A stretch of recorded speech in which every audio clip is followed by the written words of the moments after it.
When you think of heroes, there are a few people in U.S. history that have done more than Martin Luther King Jr.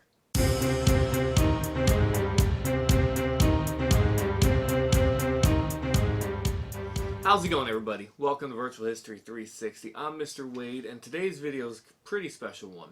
You see, this summer I was able to make a stop in Selma, Alabama, and visit the site of Bloody Sunday, the crossing of the Edmund Pettus Bridge. Now, it took 3 tries, and you'll hear about that, but just know that Martin Luther King Jr. was pretty instrumental in making this come to fruition.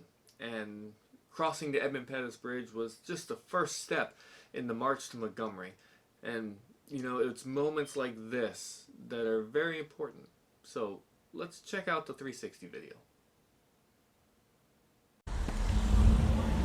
How's it going, everybody? Welcome to Virtual History 360. As you saw in the introduction, I am in Selma, Alabama. Now, if you know anything about Selma, you know this is the site of Bloody Sunday. And I'm standing at the historical marker. If you look over here, they had planned to march over this bridge on the beginning of a march from Selma to Montgomery. But unfortunately, they were met by force and turned away and violence. I'll let you read the sign if you want. Hospitalizing over 50. It's a sad day. And there was a second march planned 2 weeks later by Martin Luther King Jr.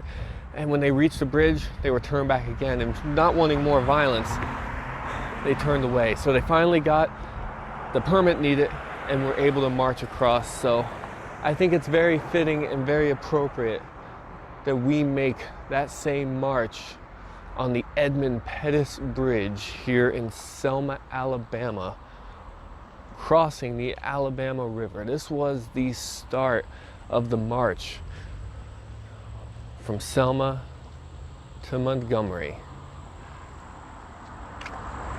If you take a look around as I'm walking, you can see the river, you can see another bridge. The river is fairly wide, but the bridge isn't that big. But crossing this and running into police and just vigilantes. I hope you can hear me. I'm not talking too much because it's a pretty solemn occasion. But it's pretty powerful.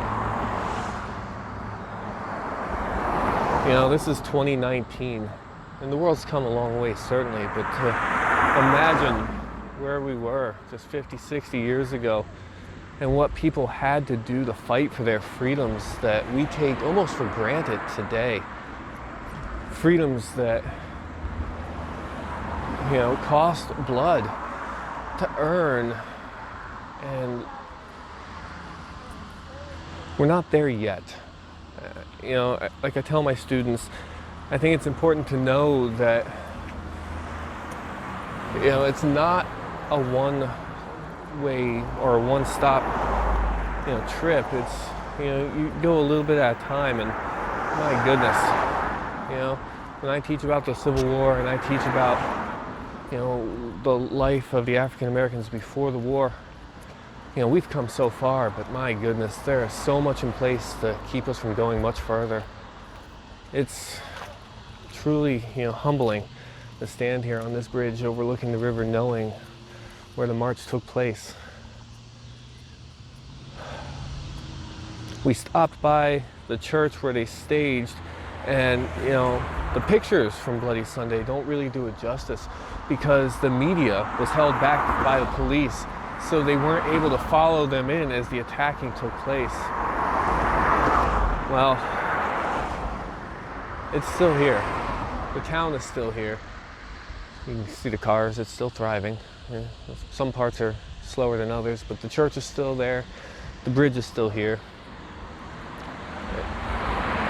And we're walking east. We're heading across. We just finished crossing the Edmund Pettus Bridge.